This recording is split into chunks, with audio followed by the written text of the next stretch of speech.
trouves. Dieu est en train de te dire, je t'aime, je t'ai pas oublié, ne mets pas fin à ta vie, ne médite plus le plan qu'il y a dans ton esprit. Oh, de la tristesse du milieu de toi. Je n'y arrive pas, je suis enchaîné. Oui, mais la Bible dit, Fils de Dieu. Elle dit, je le répète, je l'ai dit tout à l'heure, je le redis maintenant, parce que je sens l'action de Dieu à travers mon esprit.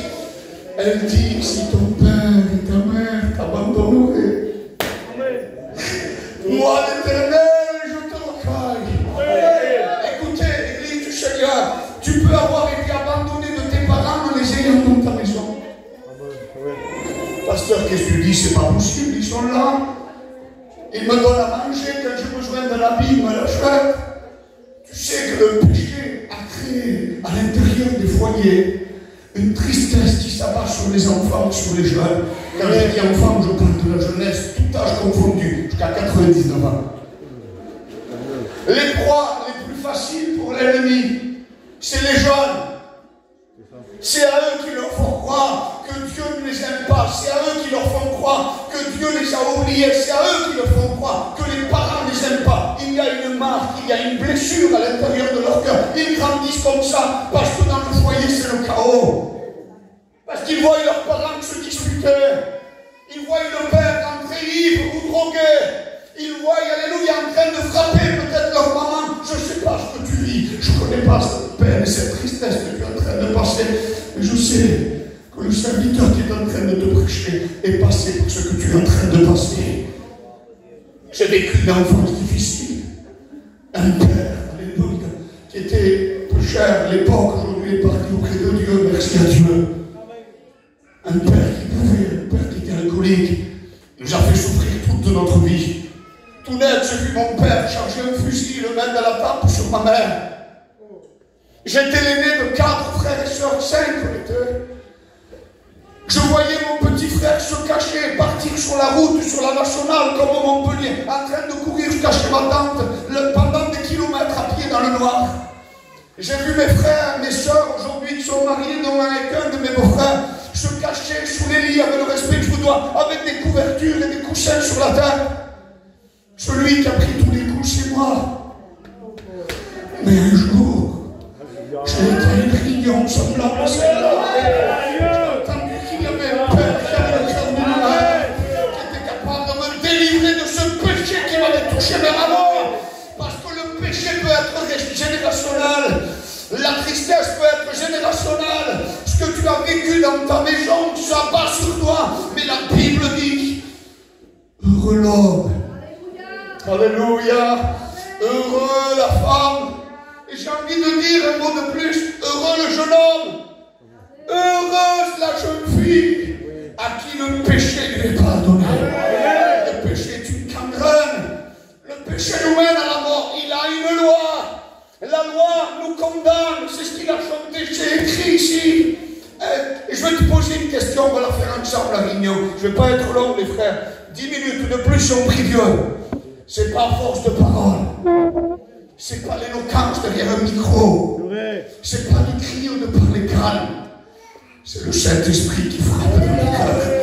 C'est lui qui convainc de péché, de justice et de jugement. Mon Dieu, alléluia, la Bible dit qu'il n'y a ni changement, ni variation en lui. Il est toujours le même.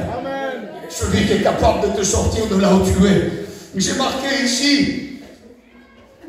Je voudrais te parler du péché. Tu me laisses 5 minutes?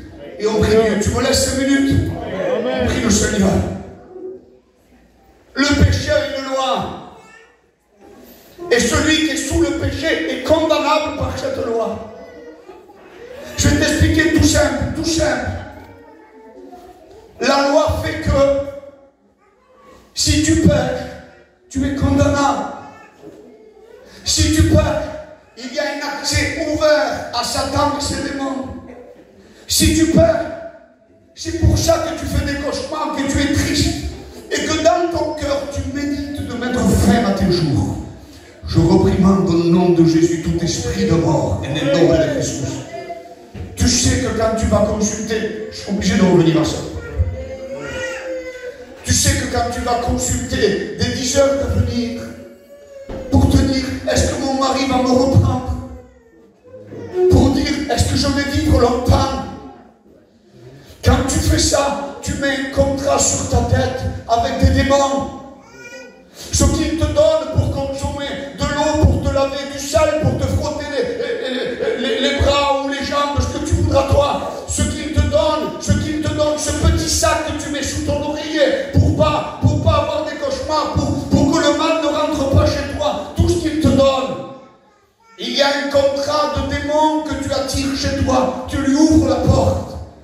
Et lorsque tu lui ouvres la porte parce que tu as consulté, tant qu'il n'a pas détruit ta maison, il continuera. Ça s'appelle le péché. Ça s'appelle un acte, une condamnation écrite contre toi, un droit légal de te faire du mal. Heureusement que tu as envoyé ce serviteur. Amen. Alléluia. Les envoyés leur disant, voilà, j'ai donné à mes serviteurs le pouvoir d'être comme des flammes de feu, de pouvoir chasser les démons, de pouvoir briser les chaînes et de pouvoir ramener les âmes captives, les délier des chaînes et de les faire passer de la mort à la vie. Nous avons reçu un droit légal, la réconciliation entre Dieu le Père et toi ce soir. Béni soit Dieu. Tu sais qui c'est qui a mis la loi pour le péché? Je dis ça et j'ai terminé. Ça y est, la réunion est faite. C'est Dieu. Je te le répète, il est fou, tout net, tu me reprends, mes frères, si c'est pas ça, vous me reprenez. Pas dire de fausses doctrines. Qui c'est qui a établi une loi pour qu'on soit pécheur? C'est Dieu. Mais pourquoi il fait ça, Dieu? Je vais t'expliquer, tout simplement. À l'ancien temps, il y avait des voitures avec des roues en bois. Et elles marchaient sur des routes de terre, des chemins de terre. Il n'y avait pas de ligne, de bande blanche, de panneaux sans interdit, de code de la route, il n'y avait rien. Tu pouvais faire ce que tu voulais avec ta voiture, personne ne pouvait te condamner. Mais après, la loi des Français ont mis un code de la route. Si tu dépasses ce code, si tu franchis une bande blanche, si tu te gares dans un stationnement qui ne va pas, ou si tu cries un feu rouge, tu es condamnable. Et je voudrais te dire que Dieu, la Bible dit dans Romains 5 au verset 20, il dit que la loi est intervenue afin que le péché abonde. C'est étonnant ça. C'est étonnant que Dieu a placé une loi pour que je sois pécheur. Oui, mais sans ça, sans ce code-là, tu n'aurais pas compris que tu étais pécheur. Dès que tu joues une mélodie, j'ai terminé. Tu veux bien? On va jouer une mélodie, on va prier le Seigneur. Il a fallu que Dieu, Romains 5, 20, j'ai lu que la moitié du verset, il dit, or la loi est intervenue afin que le péché abonde. Je vais te dire maintenant la direction et c'est fini. Écoute-moi bien. La Bible dit que le verset termine parce qu'il y a toujours une solution à Dieu. Pour ressusciter, il faut savoir qu'on est mort. Pour être guéri, il faut savoir qu'on est malade. Et pour être sauvé, il faut savoir qu'on est perdu. Qui c'est qui dit amen? Pour être sauvé, il faut savoir qu'on était condamnable.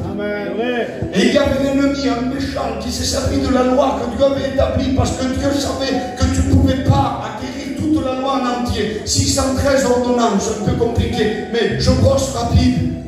Celui qui en avait 612, mais qui faillissait à une, était perdu.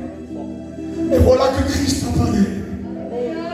Parce que là où le péché aborde, le verset continue, il dit, la grâce de Dieu aborde. Voilà que la grâce apparaît, elle vient et elle dit à la femme, alléluia, de mauvaise vie, il va lui dire, femme, où sont ceux qui te condamnaient? Où sont ceux, où sont tes oppresseurs? Je voudrais te dire, femme, que pour celui qui est en Jésus-Christ, il n'y a plus aucune condamnation qui est possible. C'est l'acte qui te condamnait. Il est venu faire tomber tes chaînes. Il est venu te délivrer. Il est venu briser, alléluia, la captivité du malheureux et de la tristesse. Maintenant, au nom de Jésus, on couvre nos